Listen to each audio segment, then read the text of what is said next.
Bonjour à vous tous et merci de regarder aujourd'hui aussi cette vidéo du mini-séminaire sur la loi du soleil. Donc j'espère que vous allez tous bien. C'est déjà en décembre et on s'approche de la fin de l'année.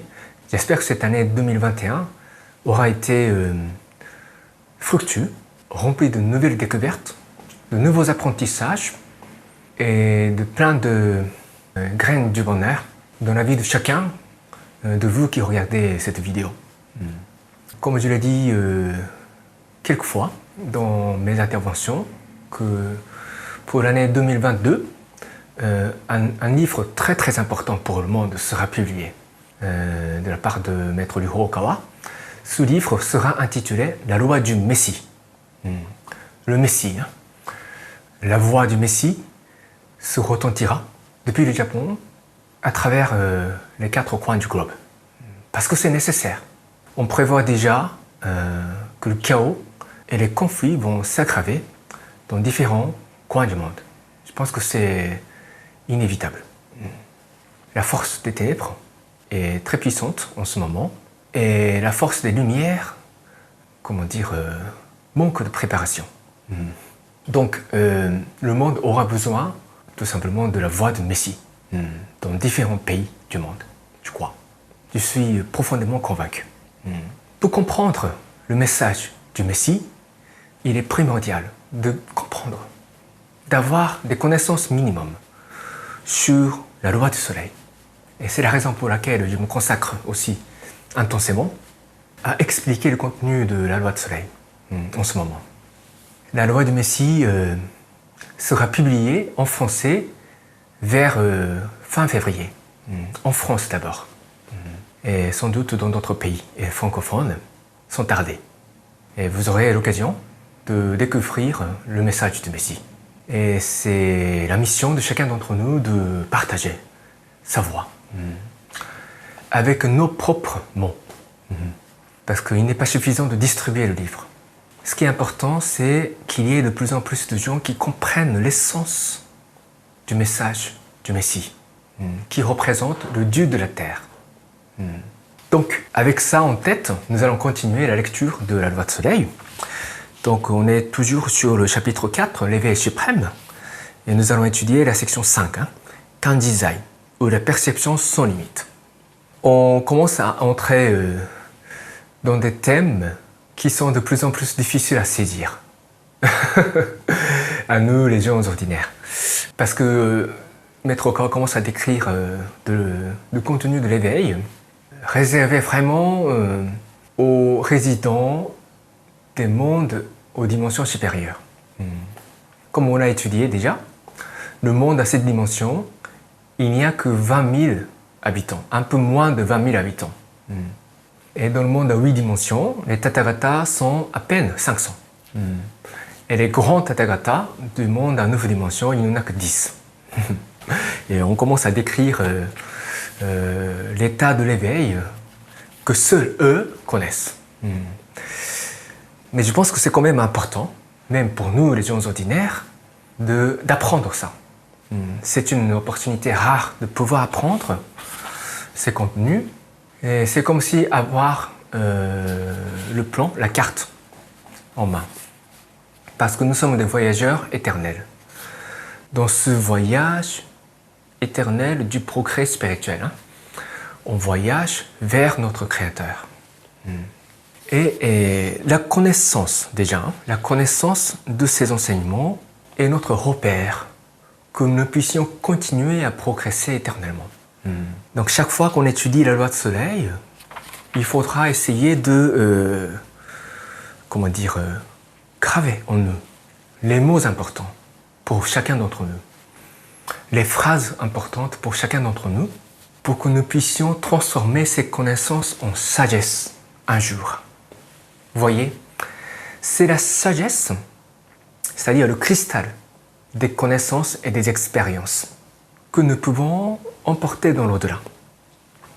Les connaissances superficielles, les expériences vécues dans ce monde de façon routinière, je veux dire. Ce sont des choses qu'on perd, qu'on laisse dans ce monde. Mais la sagesse, c'est-à-dire quelque chose qu'on a vraiment compris dans la vie, on va l'emporter dans l'au-delà, avec nous, avec notre âme. Voilà. Donc, même dans cette section 5, il y aura des choses que nous pouvons sentir, nous pouvons comprendre. Ça, nous allons emporter dans l'au-delà. Ok? Donc, allons-y. Nous allons commencer l'étude de la section 5. Ok? Donc, le mot Konjizai, c'est encore une fois un terme bouddhiste japonais qui veut dire la perception sans limite. Donc, plus on s'éveille spirituellement, plus notre niveau de perception s'élargit. Et je pense que c'est assez logique, parce que notre chemin de l'éveil, c'est le chemin de s'approcher de Dieu le Créateur. Et le Dieu le Créateur, le Seigneur Elkantaré, voit tout dans l'univers. Il a une perception la plus élargie, on va dire. Et il voit tout ce qui se passe dans l'univers.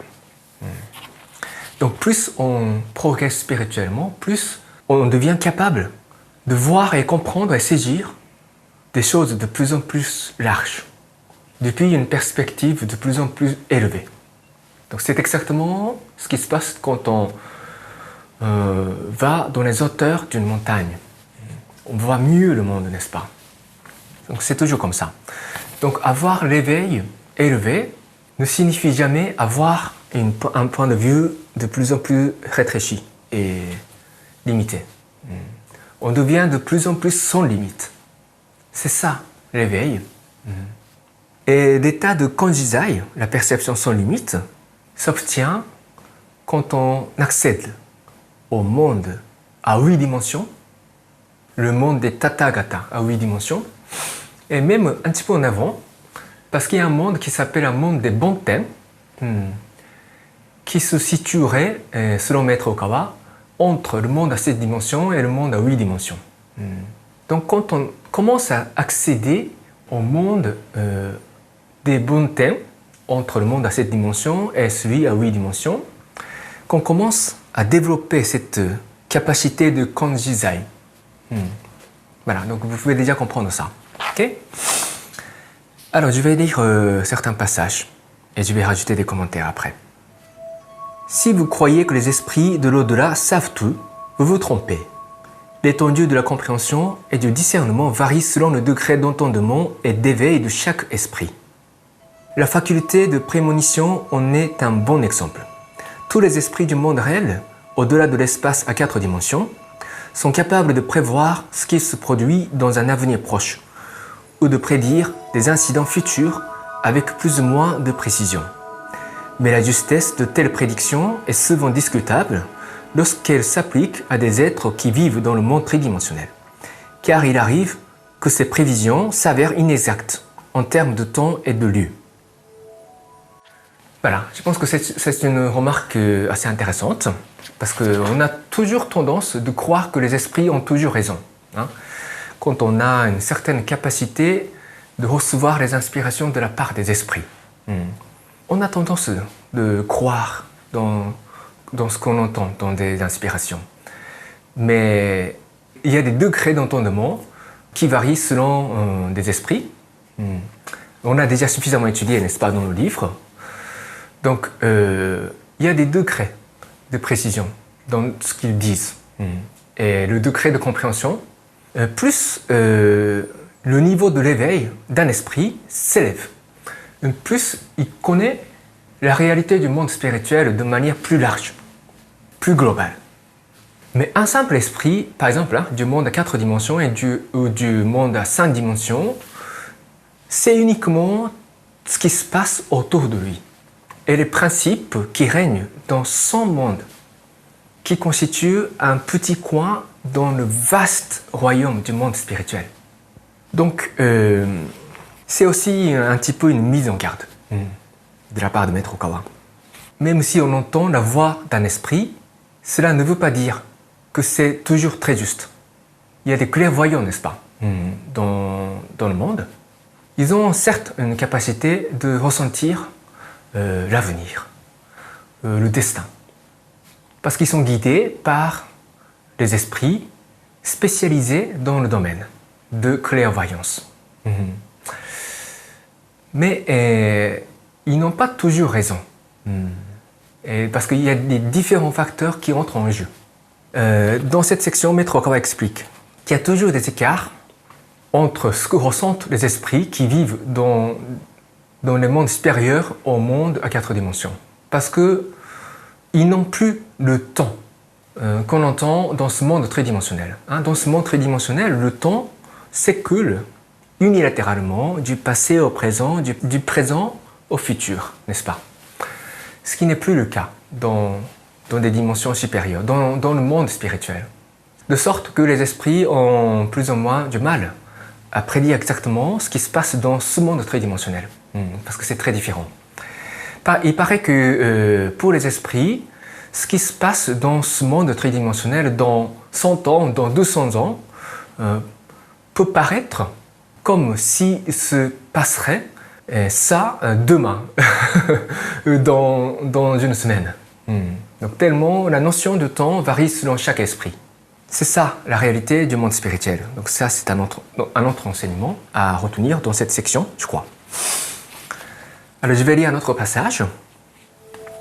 Le Bodhisattva indique un état d'âme qui, après le passage de Hinayana, ou petit véhicule, le chemin d'effort personnel, accède au Mahayana, ou grand véhicule, avec la détermination de se consacrer à une mission sacrée et un désir sincère de sauver les gens.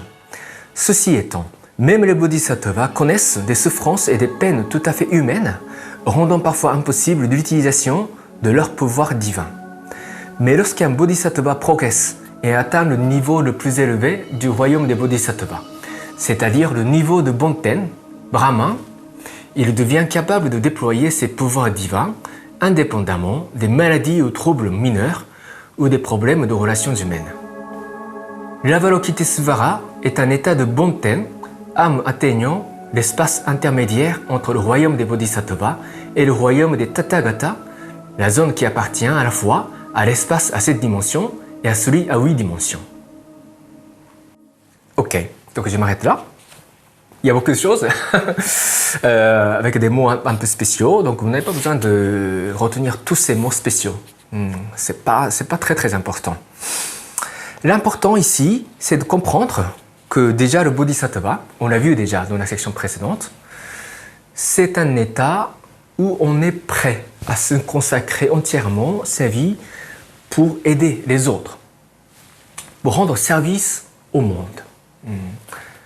Après avoir suffisamment consacré d'efforts personnels pour s'améliorer. Et c'est parce qu'on essaie de rendre service au monde qu'un certain pouvoir divin sera nous être accordé. Ça, je l'ai déjà expliqué dans la section précédente. Et cette capacité se développe au fur et à mesure que notre perfection humaine progresse davantage pour dépasser l'état des bodhisattvas. Et il dit que là, quand on atteint le niveau de Bonten, Brahman, on est capable de déployer ses pouvoirs divins indépendamment des maladies ou troubles mineurs ou des problèmes des relations humaines. Je pense que ça veut dire que le niveau de Bonten est un état où on se débarrasse fondamentalement de notre existence du corps humain, notre existence définie par notre corps humain. Au niveau de notre esprit, on devient libre déjà. Même si on vit toujours dans le corps humain, au niveau de l'esprit, on en est déjà plus ou moins débarrassé, de sorte que on est déjà éveillé à nos pouvoirs cachés en tant qu'esprit, esprit doté de la nature divine, pour déployer tout son potentiel, quelles que soient les conditions de notre corps physique. C'est à peu près ça. Et bien sûr, dans cet état, on est encore plus dévoué à notre mission de rendre service au monde. C'est toujours la logique. Donc c'est pour ça qu'il ne faudra jamais rechercher à développer seulement certains pouvoirs paranormaux pour nos propres fins personnelles. C'est très dangereux. Et c'est une voie qui vous mène à l'impasse dans la quête de la spiritualité. Et au pire, cela vous mène à l'état des diables. Donc il faudra faire vraiment attention. Okay? Alors, donc je vais continuer la lecture sur les 6 pouvoirs divins qui vont être accordés quand on atteint l'état de Bonten, l'état de Konjizai. Ok? Les 6 pouvoirs divins sont constitués par Tengen, divin, Tenni, oreille divine, Tashin, pensée d'autrui, Shukumyo, destin, Jinsoku, transformation miraculeuse, et Rojin, extinction des impuretés. Voilà. Et donc, une explication suit pour décrire ce que sont ces 6 pouvoirs divins. Ok, alors donc je vais essayer de résumer ce que ça représente, chacun de ces 6 pouvoirs divins. Donc le premier c'est Tengen, divin. Donc divin. C'est la capacité de voir la réalité spirituelle du monde. On voit, l'état spirituel des gens en discernant l'aura émise par chacun et voir la réalité du monde spirituel. Donc ça c'est le Tengen. Et Tenni c'est oreille divine. Ça c'est le deuxième. C'est la capacité d'entendre les voix des esprits de l'au-delà. Et Maître Okawa dit la faculté de faire parler les esprits avec sa voix est incluse dans cette catégorie. Donc Maître Okawa a publié, je crois, déjà plus de 1000 livres contenant des messages spirituels. Donc il y en a beaucoup. Donc Maître Okawa maîtrise parfaitement cette capacité pour faire parler aux esprits. Et Tashin, le troisième, ça veut dire pensée d'autrui. Donc c'est la capacité de lire la pensée des autres. On a déjà cette capacité lorsqu'on atteint l'état d'Arat, comme on l'a vu. Cette capacité se révèle encore davantage quand on atteint ce niveau d'éveil. Okay? Shukumyo, ça veut dire le destin. Donc ça c'est le quatrième. C'est la capacité de voir le flux de destin de chacun. La capacité, je pense que ça revient à saisir la logique véritable de la loi de causalité. Une telle cause va mener à de telles conséquences. Et la loi de causalité, la chaîne de cause à effet, on ne peut jamais la rompre. Ça, c'est vraiment la loi de l'univers. La loi de l'univers. Ça veut dire que l'univers est régi par cette loi de causalité. Et Shukumyo est la capacité de pénétrer dans ce principe de cause à effet.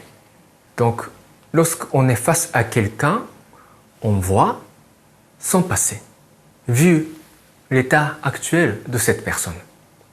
Son passé, y compris les vies antérieures. Voilà. Et lire l'avenir des gens. Et avec cette capacité, on peut donner des conseils vraiment nécessaires pour que chacun puisse se retrouver sur une meilleure voie de leur existence. Ok, donc ça c'est le Shukumyo. Jinsoku, qui est traditionnellement compris comme transformation miraculeuse. Mais ici, Maître Okawa dit que c'est une aptitude au voyage astral, la capacité d'explorer le monde spirituel pendant que le corps reste sur Terre, ou de se déplacer par télékinésie. Un jour, Maître Okawa s'est livré à une séance assez particulière pendant laquelle il a envoyé une partie de son corps spirituel à la Lune, à la Lune, au côté obscur de la Lune. C'est-à-dire, vous voyez la Lune montre toujours une face et jamais elle ne montre l'autre face, l'autre côté de la surface. Et apparemment, il y a beaucoup de secrets cachés sur le côté obscur de la Lune. Donc Maître Okawa est allé voir ce que sont ces secrets. Et il a découvert pas mal de choses. Donc, ça désigne cette capacité aussi. Donc ça, c'est le Jinsoku. Et le dernier, c'est Rojin, extinction des impuretés. Maître Okawa explique l'état de Rojin en termes très simples, en disant que ça fait référence à l'état qui incita Confucius à déclarer « Suivez vos propres aspirations sans transgresser les règles du monde ». C'est le pouvoir de transcender tout désir, au lieu d'en être le jouet. Il désigne également l'aptitude à persévérer dans le dérouillage soigneux et constant de son cœur après avoir obtenu des pouvoirs spirituels. C'est vraiment la capacité dont Maître Okawa fait preuve tous les jours. Il a une capacité spirituelle extraordinaire pour pouvoir envoyer une partie de son âme vers la lune. C'est quand même extraordinaire. S'il n'avait pas cette capacité de Rojin, il deviendrait facilement fou. Et je pense que vivre en ce monde longtemps serait extrêmement difficile pour lui, avec toute cette capacité spirituelle, toute cette ouverture spirituelle. Il entend chaque jour les voix de l'esprit. Il reçoit des visites des esprits sans cesse, même s'il essaye, et tous les disciples autour de lui essayent de former un écran spirituel autour de lui pour ne pas le déranger dans son travail. Mais il y a toujours des esprits qui pénètrent dans son champ personnel pour lui parler. Et ce n'est pas que des anges qui rendent visite à Maître Okawa. Il y a des mauvais esprits, il y a des ikilyo aussi. Ikilyo, ça veut dire l'esprit des personnes vivantes sur Terre. Quand vous désirez quelque chose de très fort, parfois vous émettez un ikilyo vers quelqu'un. Quand vous êtes amoureux de manière totalement folle de quelqu'un, il faudra penser que votre ikilyo vient embêter constamment la personne dont vous êtes amoureux ou amoureuse. Voilà. Donc, pour Maître Okawa, chaque jour, c'est une lutte constante. Donc, une des missions importantes des disciples de Maître Okawa, c'est de le protéger avec notre prière pure. Ce n'est pas une prière remplie de désirs pour venir l'embêter en tant qu'ikilyo. J'espère que vous voyez la différence. Même si on a atteint un certain niveau d'éveil qui nous permet de développer une certaine capacité spirituelle, nous devons toujours développer cette capacité humaine de faire ce qu'il faut faire en tant qu'humain. Faire ce qu'il faut faire en tant qu'humain. En termes terrestres et en termes spirituels. En termes terrestres, c'est vivre correctement. Souvent, quand on devient trop spirituel, on néglige la routine de ce monde. Par exemple, le nettoyage de notre chambre. Vivre de manière régulière, se réveiller tôt le matin et dormir correctement la nuit. Par exemple, manger correctement, faire l'exercice correct pour se maintenir en bonne santé. Tous ces aspects terrestres qui sont primordiaux pour que nous puissions continuer à vivre dans un bon état de conscience, dans un bon état d'esprit. La condition physique, pour nous les gens ordinaires, la condition physique compte beaucoup pour une bonne condition spirituelle. C'est inséparable. Donc ça fait partie de cette capacité de Rojin, sans doute. Et sur le plan spirituel, c'est la pratique régulière de l'autoréflexion. Je l'ai déjà dit à plusieurs reprises, que nous devons pratiquer quotidiennement le nettoyage intérieur. Ce sont des choses simples. Est-ce que j'ai été bienveillant aujourd'hui? Est-ce que j'ai pu maîtriser mon cœur, mes pensées? Est-ce que je n'ai pas été incontrôlable en ce qui concerne mes sentiments? Est-ce qu'il n'y a pas de sentiments que je ne peux pas vraiment maîtriser?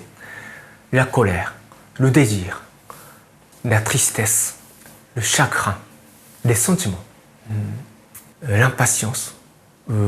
Est-ce que je n'ai pas des attachements que je ne peux pas maîtriser? L'attachement qu'on ne peut pas maîtriser, ça veut dire on pense à une certaine chose et on ne peut pas arrêter à penser à ça. Attention, c'est un état malheureux. C'est un état malheureux. Si vous ne pouvez pas arrêter à penser à une certaine chose de ce monde, c'est un état malheureux. Il ne faut pas rester dans cet état en permanence. Si vous restez dans cet état en permanence, ça veut dire que vous avez oublié la sensation du bonheur qui provient de la liberté spirituelle. Donc attention. Voilà, donc c'est ça les 6 pouvoirs divins. Vous pouvez commencer par mémoriser ces 6 aspects des pouvoirs divins. Ok? Ok, donc maintenant je vais réciter la prière à l'esprit gardien, à l'esprit guide. Nous allons réciter ensemble la prière et nous allons prendre 2 minutes de contemplation sur ce qui a été dit aujourd'hui. Prière à l'esprit gardien et l'esprit guide. Mon esprit gardien, mon esprit guide, au plus profond de mon cœur. Vous êtes ma fontaine de vie, ma lumière d'espérance, ma source de sagesse, mon bouclier de courage. Assiste-moi, je vous prie, dans mon apprentissage quotidien. Polissez mon cœur chaque jour. Donnez-moi chaque jour de bonnes inspirations. Rectifiez le parcours de ma vie. Gardez-moi loin de tous les maux. Guidez-moi chaque jour dans une existence encore meilleure. Je vous remercie sincèrement. Maintenant, redressez bien votre dos, s'il vous plaît. Et fermez vos yeux légèrement. Et relâchez vos épaules et détendez-vous profondément tout en gardant votre dos bien redressé. Et commencez à harmoniser votre respiration en utilisant le bas de votre abdomen. Chaque fois que vous inspirez, c'est comme si la lumière du Seigneur Kantaré pénètre en vous et remplit tout votre corps. Chaque fois que vous expirez, c'est comme si toutes vos pensées négatives vont sortir de votre bouche. Continuez à respirer ainsi, calmement et lentement. Maintenant, je vous laisse commencer la contemplation sur ce que nous avons étudié aujourd'hui, sur l'état de Kanjizai. Quelles ont été les leçons que vous avez pu retenir au cours de ce séminaire? Allez-y.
Ok, terminez votre contemplation. Merci beaucoup. Voilà, donc je sais que on commence à étudier des choses un petit peu difficiles à saisir. Mais moi, je voudrais vous dire quand même une chose. La quête de l'éveil, ça commence toujours par une aspiration. Aspiration. Aspirer à saisir de plus en plus de vérités, aspirer à atteindre l'éveil de plus en plus élevé. C'est ça le moteur qui nous permet de progresser dans notre voyage éternel. Si on n'a pas ce désir de progresser davantage, on ne peut pas aller plus loin. Personne ne vous demande d'aller plus loin dans cette quête de l'éveil. Si votre conscience ne vous le dicte, il n'y aura personne pour vous inciter à aller plus loin dans ce voyage. Mais si vous découvrez la joie de progresser dans cette quête de l'éveil, si vous découvrez la joie qui provient de notre âme, qui s'accompagne des pas qu'on franchit dans notre quête de l'éveil, on ne peut plus arrêter. Parce qu'on comprend que c'est ça vraiment la joie essentielle de notre âme. Rien ne peut remplacer cette joie. Mais c'est une quête isolée. On est seul dans cette quête. Mais en même temps, c'est la voie qui nous mène à l'état d'union spirituelle avec notre Dieu le Créateur et au final avec toutes ces créatures de l'univers. Dans la quête, on est seul, mais on devient uni avec tout ce qui existe dans l'univers. Et c'est ça la joie. Voilà, donc j'espère que chacun d'entre vous empruntera cette voie de la quête de l'éveil à l'occasion de ce mini-séminaire. Ok? Donc c'est tout pour aujourd'hui. Merci de votre attention. Portez-vous bien et à la prochaine.